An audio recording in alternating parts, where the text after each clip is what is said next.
श्री स्वामी समर्थ. कोहळा आणि कोहळ्याविषयी काही महत्त्वाच्या गोष्टी या व्हिडिओमध्ये पाहूया. जर माहिती आवडली तर व्हिडिओला लाईक, शेअर आणि सबस्क्राईब करायला विसरू नका. घरात, दुकानात अथवा व्यवसायाच्या ठिकाणी असणाऱ्या किंवा येणाऱ्या वाईट शक्ती व नजर दोष यापासून सगळ्यांचे रक्षण करण्यासाठी कोहळा लावला जातो. कोहळा लावण्याची योग्य पद्धत काय आहे ते पाहूया. कोहळा आणताना देठ असलेला कोहळा आणावा. आणल्यानंतर कोहळा धुवावा. त्यानंतर 2 समोरासमोरच्या बाजूला ओम व स्वस्तिक काढायचे असते. स्वस्तिक कुंकवाने काढावे व ओम अष्टगंधाने काढावे. त्यानंतर खालपासून वरपर्यंत काळजाने एक रेघ ओढावी. त्यानंतर कोहळा देवाजवळ ठेवून त्याची पूजा करावी. हळद, कुंकू, अक्षदा, दिवा, अगरबत्ती लावावी. त्यानंतर प्रार्थना करताना घरात असणाऱ्या किंवा येणाऱ्या वाईट शक्ती व नजरदोष यापासून सगळ्यांचे रक्षण करण्यासाठी प्रार्थना करावी आणि घरात व घराबाहेर ते कोहळे शिंकाळ्यात टांगावे.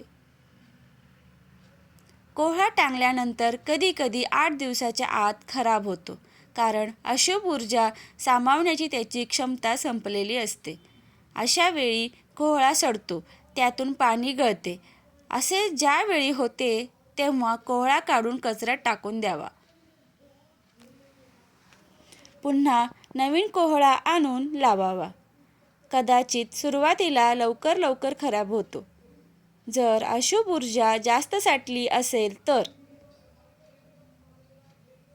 नंतर तो 1 वर्षभर किंवा त्यापेक्षा जास्त काळ टिकतो.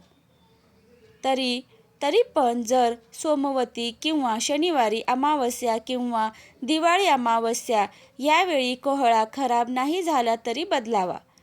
एरवी जर कोहळा खराब झाला तर त्या पुढील शनिवारी लावावा व एरवी लावताना सुद्धा शनिवारीच लावायचा व नेहमी सूर्यास्त झाल्यानंतरच हा उपाय करावा.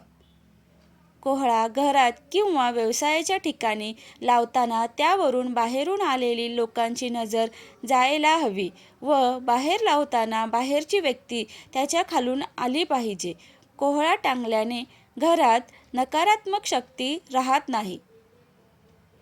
तसेच बाहेरून येणारी व्यक्ती जर आपल्याशी खूप चांगले बोलत असेल पण मनात आपल्याबद्दल जर ईर्ष्या बाळगून असेल तर ते मनातले भाव निगेटिव्हिटी मध्ये बदलतात व त्याचा परिणाम घरात व्यक्तीवर होतो. चिडचिड वाढते, व्यवसायात अडचणी येतात, प्रगती होत नाही, तसेच बाहेरची बाधा परिणाम करत नाही.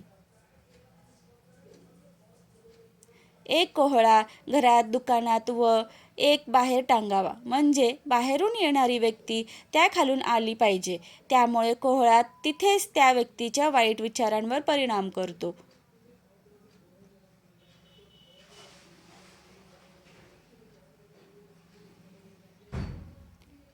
व्हिडिओ आवडल्यास व्हिडिओला लाईक, शेअर, सबस्क्राईब करायला विसरू नका. धन्यवाद.